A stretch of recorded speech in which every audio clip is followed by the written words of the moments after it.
So that leaves me with a bit of a dilemma. So a bit of good news and a bit of bad news. The good news is I've gotten rid of some of the airbag codes, but the bad news is not all of them. Hi guys, and welcome back to a new video on my 2023 Audi A4. In this video I'm just going to be doing the finishing touches that I didn't manage to get finished in the last video, so that this thing can go off for its MOT, and fingers crossed it passes.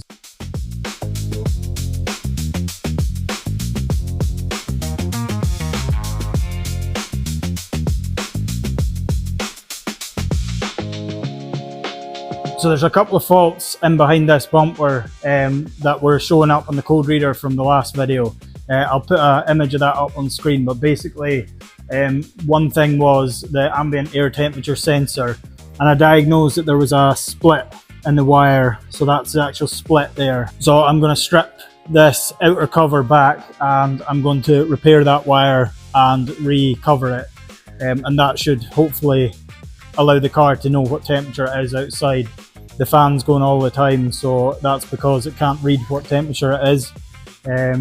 So I think once I do that, that should be the cooling system completely done.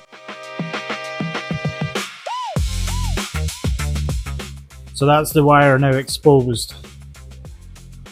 So this yellow wire is okay, this one here is exposed. So I think what I'll do, just so for peace of mind, just to prove that there's no other brakes in this system, I'm just going to strip the two ends of this back and I'm going to twist them together, and then I'm going to plug this in and see if the car is now reading an outside temperature. So you can see here I've just twisted those wires together and the yellow wire is still intact. So I've also plugged it into the actual sensor itself. So let me take the car down and see if it's giving an ambient air temperature reading, and see if that code's gone off the car. Okay, so yeah, even without code reading, it's showing the ambient air temperature, and that is about right. That's about 21 degrees today, so yeah, that's looking good. So yeah, that's perfect. That temperature sensor is obviously working, but just for complete peace of mind, I'm going to plug my code reader in and just make sure that there's no codes relating to that sensor. So I'm going to start the car. So yeah, this is pretty strange. This might be common knowledge for a lot of people, but I've never seen this before. So I have no codes in my engine ECU at all. There's no codes found. And I knew that that air temperature sensor was fixed, because not only is it reading ambient air temperature, but my coolant fan isn't going all the time now. It's actually stopped, and it'll only come on when the car gets too warm. So yeah, that's a success. I'm going to join that wire and that'll be all good. But something that I found kind of strange was, in my engine ECU I had a code for no communication with the data bus, and that put codes on every module, and since I plugged that in, it's got rid of about 15 error codes. So I thought that that was surprising. But the thing that I was shocked about was I have no error messages for my TPMS system, the tire pressure monitoring. So I don't know, those sensors, so not only do they measure the pressure within the tire, but maybe they measure it in relation to how hot it is outside or something, so it needs that ambient air temperature to communicate with those or something like that. But I thought that that was quite surprising and quite high tech really. So yeah, that's good. So plugging that in has got rid of all my codes really. So yeah, let's get outside, let's join those two wires, and then we'll move on to the next problem.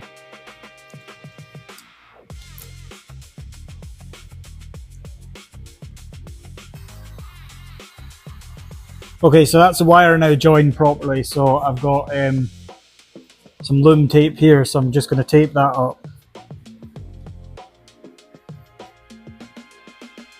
Right, so that's that temperature sensor Loom, that's repaired now. So one of the other issues is this here. I've actually already removed that, it came off of there. It was saying that, I believe the message was something along the lines of invalid component installed, and I think that is these. So this has the tube on the back for actually detecting an impact, but I just used this as it was, as it came off of the donor car. But maybe this sensor is like a slightly different version of this sensor to the one that actually came off of my car. So what I'm going to do is I'm going to remove these and I'm going to install the ones that actually came off the car, and hopefully it'll allow the car to communicate with these sensors, and therefore my airbag light will be switched off then. So yeah, that's what I'll do for that. Right, so that's those sensors swapped over now on both sides. I can't show you the footage for two reasons. One, it's not very interesting, and two, I was using a Stanley knife for what I should have been using the electrical cutters for, and took the end of my finger off with it, so probably too gruesome for YouTube. But anyway, the job's done. So I'm going to fit this foam guide to the crash bar here. I'm going to plug in the sensors, and hopefully that's got rid of the airbag light off the dash. So we'll go inside and have a look. Okay, so a bit of good news and a bit of bad news. The good news is I've gotten rid of some of the airbag codes, but the bad news is not all of them. So there was errors on this code reader that were indicating that the incorrect component was installed. Now that I've swapped those sensors over, those are now passive, so they're gone. What I'm going to do is I'll do a quick erase on the whole system, and I'll read the codes again and see what comes back. So there was a total of 6 codes that were here before relating to the incorrect component installed and everything. Those have now fixed the issue, but it's now saying that there's a high resistance in these two pedestrian protection sensors. So yeah, those 2 components with the high resistance, I'm actually wondering if those are maybe the bonnet actuators that shoot up in the event of a crash. I can't remember if they were actuated on this car when I got it and I pushed them down, or were they okay. I've got a feeling they were okay, but I'll need to go back and have a look at the photos from when I bought this. But I'm guessing that's going to be those, but I need to do a bit of digging on that to get that airbag light off. But that did fix those issues with the incorrect component installed, so that's good. One of the things that I was actually missing was my bumper loom for the front, which obviously there's no fog lights on this bumper, but there's the parking sensors themselves. I've been holding off on ordering that because I wanted to make sure that the loom on my bumper was exactly the same as the ones that I was finding on eBay for my car. And it's quite a good job that I did this, because it didn't occur to me to check this or count the sensors. But this is my original bumper here. You can see, so there's 4 sensors on this. There's 2 sensors in the grille, and then there's 1 sensor here. And then you can notice on the my original bumper that there's nothing here. So this is my new bumper, and the holes are exactly in the same place. And then in the grille section, there's another one that's in the exact same place. But my bumper's also got one there. So that leaves me with a bit of a dilemma. I'll quickly just show you my bumper loom as well. Normally I would consider, because it's snapped off right at the plug on one of these, I would just strip that back, repin it, and put a new plug on it, and it'd be just as good as new. But like, there's a lot of exposed wires. There's a lot of like the actual cover that's actually missing, and bare wires and stuff. So I don't want this wiring loom to be something that's going to be temperamental, where it's flagging up errors with the parking sensors all the time because there's a dodgy connection or something. So I'm just going to, as I should, buy a new loom for the bumper. But it leaves me a dilemma. I don't know of a definite answer whether if I buy the loom the same as mine but with the 6 plugs, and then I buy the extra sensors that I need. I'm obviously going to have to paint them as well because they're in the grey section. If I do that, will that just work with my parking aid system, or is it coded differently? So if I buy that loom, the car's not going to recognise those outer sensors. So in that case, I could just buy the original loom for my original wiring on the car, plug in the 4 sensors which are in the same place, and buy 2 sensors that are dummy sensors just to look okay. It didn't even occur to me that on the same year, same spec, same model, there'd be a different number of sensors. So it's just something to check if you're going to be doing something like this to your car too. Now that I've got that out of the way, I'll put the bumper back on with the sensors that I have in there so I know where they are, and then I'm going to put the undertrays on now. So let's go ahead and do that. This is the undertrays, the wheel arch liner extensions, and then those are the fixings for them. And I've got the front bumper over there, so I'll get these unboxed and we'll start laying them out just to make sure that they're all correct and all present. So I believe these go roughly in this sort of orientation. These arch extensions, they connect to the under tray at both sides, front bumper along the front here, and this attaches to the back under the car. That might be the other way around, I'm not sure, but this is all the under trays that I'm missing here. So I've got all the fixings down here too. So hopefully I've got everything that I need here. This is an OEM Audi stamped arch extension, and this here is a aftermarket one. At the time that I bought these, I couldn't find this one as an OEM that was the same part number as mine. So yeah, and I think these are genuine. I'm not sure. I mean, they certainly have the Audi logo and part number stamped on them, but I can't remember when I bought these if they were genuine or not. But they should all go together. It'll do the job, which is just to protect the underside of the car. So yeah, I'll just go about starting to fit these. Something I quickly wanted to point out as well is this section here. When I unboxed all of this, I forgot that I had this front section here, which is actually what goes in there. So hopefully that's all there now. Right, who wants to do the under trays? I think Ella's keen. Is me? Yeah, let's do it. Sorry for the additional cut in here, but I'm really bad at going to do a job and finding another job that I need to do, especially when there's this many sensors on this car. So it just occurred to me that these lines here, I've just put them in place, but there's no actual screws in there. So I'm going to go over to my old AC condenser, and hopefully I've left these screws in place. All of the parts that came off the Audi here, and here we have it. AC condenser. Yeah, screws. So I think the best way to do this is, so the arch extensions, so here's the passenger side one here. This goes on like something like that, and then the under tray connects to those.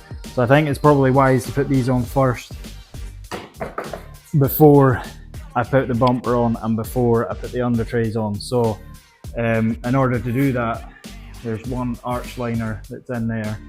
This one's still missing, so I'm just going to go ahead and fit this arch liner in here, because with the suspension fixed, I think that's the attention done for this side here and behind it. So yeah, I'll whip this wheel off and fit the arch liner that's down there.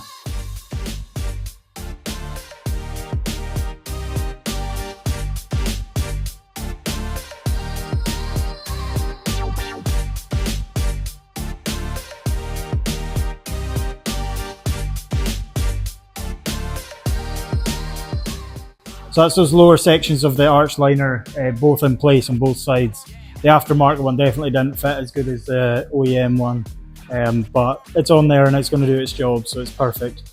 Again, this was an aftermarket lip that's on this bumper here, and after a lot of modifying, it's on the bumper and in place now. So yeah, the only thing, I've said it a few times, and I don't want to come across as being overly critical or nothing, but this is the old bumper here, and I've just found another piece that the supplier of this bumper took off of this bumper, and I just think it's so stingy. Like I say, I paid nearly the same price as the car itself for the few bits I ordered off of them.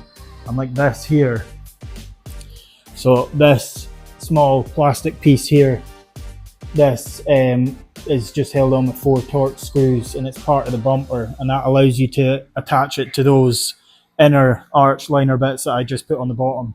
And yeah, as you can see in there, they've removed those, and yeah, I don't see why. I paid over £1,000 for that bumper, so a piece of plastic that they'll be lucky to get £10 for, they could have just given it to me. So yeah, a couple of those to order now.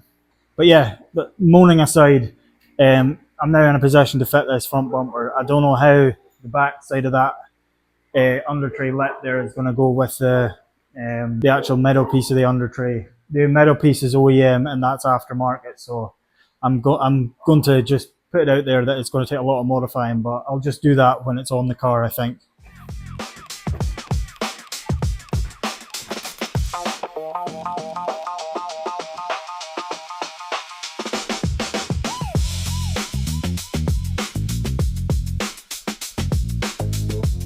So guys, that's all the under trays in. That's the bumper under tray, the actual middle under tray, and this sort of felt under tray here. So yeah, it's looking quite good. All the other under trays are there. So I think that's everything. Every single screw is in, everything lined up, with the exception of the center one for this. For some reason, I don't know, it's maybe a longer screw or a different screw, but any screws that I have here from other projects, I couldn't get that to go in. So yeah, but everything is really secure, everything's solid. This here, I tried to save this by heating it up and putting it back into shape, but it's very, very minor, that lip there, but it's too damaged for my liking to go on this car. So yeah, I'm going to order another one of these. I'll use this one until that comes home, just to make it look finished, but one of these is on order. Yeah, a quick update. The parking sensors, so I've got 1, 2, 3 parking sensors missing. I've ordered those now. I'm not going to be able to integrate these outer ones, so those ones there on the wing, I'm not going to be able to integrate them. I know I said I wasn't sure earlier in the video, but since making that part of the video, I've discovered that, so this is my 4-plug wiring loom here, and apparently in that plug there, you can see that there's 6 out of 8 pins. So in the loom that will allow you to use the 6 parking sensors, there's actually 8 pins, so those 2 blanks aren't there. And my car doesn't have the software or the module for that. Apparently those, I'm not sure if they actually act as parking sensors as well, but what they're actually for is for the self-parking and the 360 camera, all that sort of stuff, which this car doesn't have. So yeah, I'm not going to be able to use those. So you can see that I've actually got one fitted in this side here. So I've got one coming home for the other side, and I've got some paint. So I'm going to paint them properly, and they're just going to be like dummy ones, just so that there's not a hole there. So they're on their way home. I've got a front number plate on its way home. This grille is on its way home. So yeah, I think we are finishing touches now. This is the wheel off of the front driver's side, and over there is the passenger wheel. So these both are losing air, this one quite quickly, that one over the course of a few days. So yeah, the first thing, just in case it's a leaky valve or something, these could have had a slow leak before this, because I'm not seeing any splits, holes or anything like that. So I'm going to just put some soapy water on this. I've pumped it up to about 39 psi, so hopefully when I put water on this then with soap in it, it will start bubbling and it'll tell me exactly where the leak is. So yeah, I'm just going to take this over here just now and do that. So like I say, this is pumped up with air, and I've made up this bottle of solution here, which is just like dish soap and water. So I'm going to spray this on here, and hopefully if there's a leak, it should tell me where it is.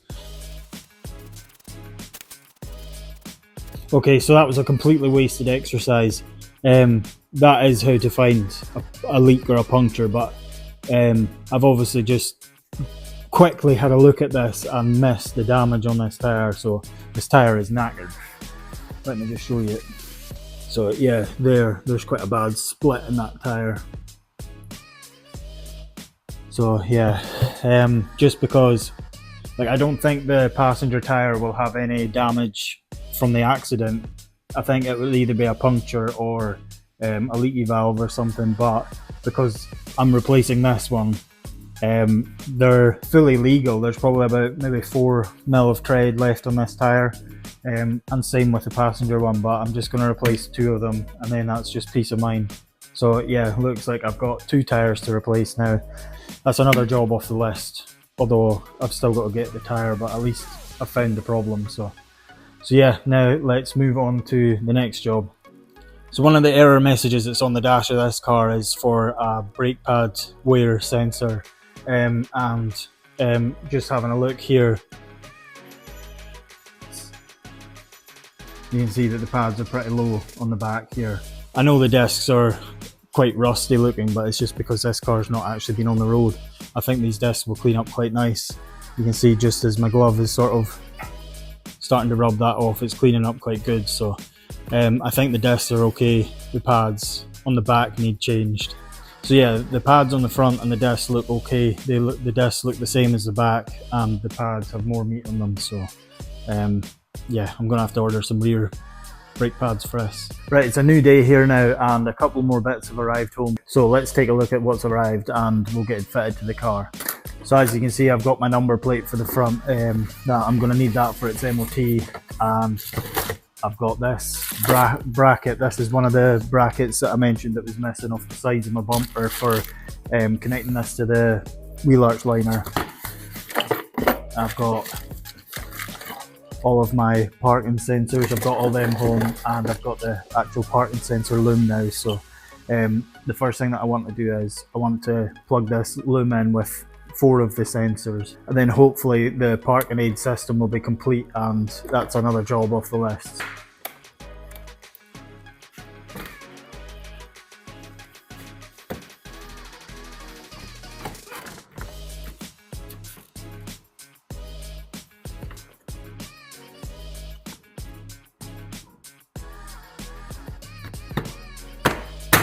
So that was a little bit harder than I thought. The parking sensors are quite fiddly. So I didn't actually fix the harness to all of the points that go along the bumper.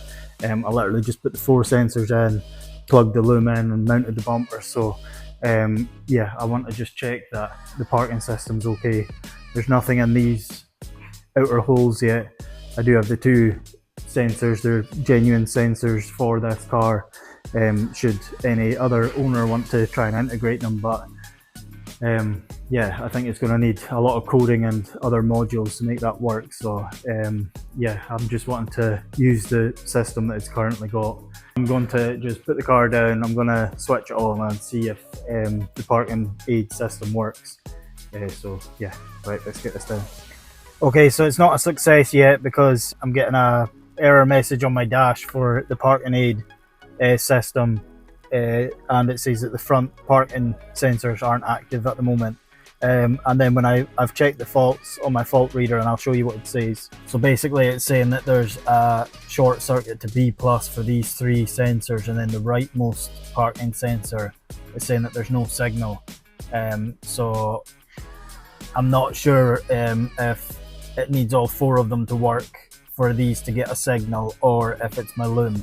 But it doesn't like this sensor for a start, so I can't remember, was this one of the original parking sensors that I had, or is this one of the new ones that I bought? So I think what I'll do is I'm going to take this sensor and check to see, and if it's one of my original ones, it might be a bad sensor, so I'll swap this for one of the other new ones that I was going to use as a dummy sensor, and see if that fixes this issue.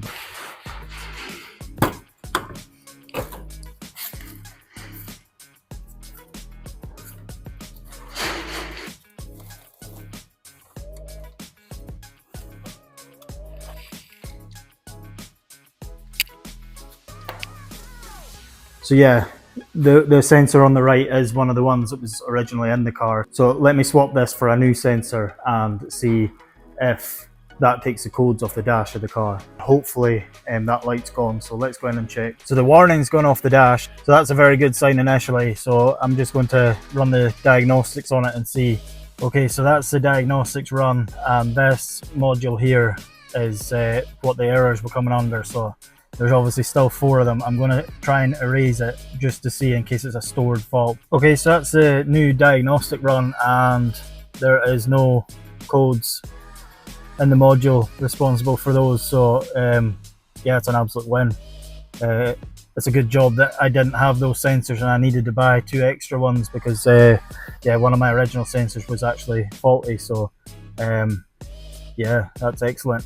So guys, that's going to be a wrap for today's video. We're a good few steps closer to getting this car on the road and in for its MOT. At the end of all my videos, I always ask if you're able to give me feedback, but specifically, I was wondering if you can give me feedback on the level of detail that I'm giving. More specifically, am I talking too much? Am I not explaining what I'm doing enough? Because the last thing I want to do is over explain things and it turns into a step-by-step how-to. but at the same time I want to keep it interesting and engaging as well. So if you're able to tell me how the balance looks at the moment, whether it's too much detail, not enough, or just right, if you could let me know, and I'll make sure that I implement that in videos in the future. So yeah, thanks very much for watching. I really appreciate the support, and I'll see you in the next one. Cheers guys.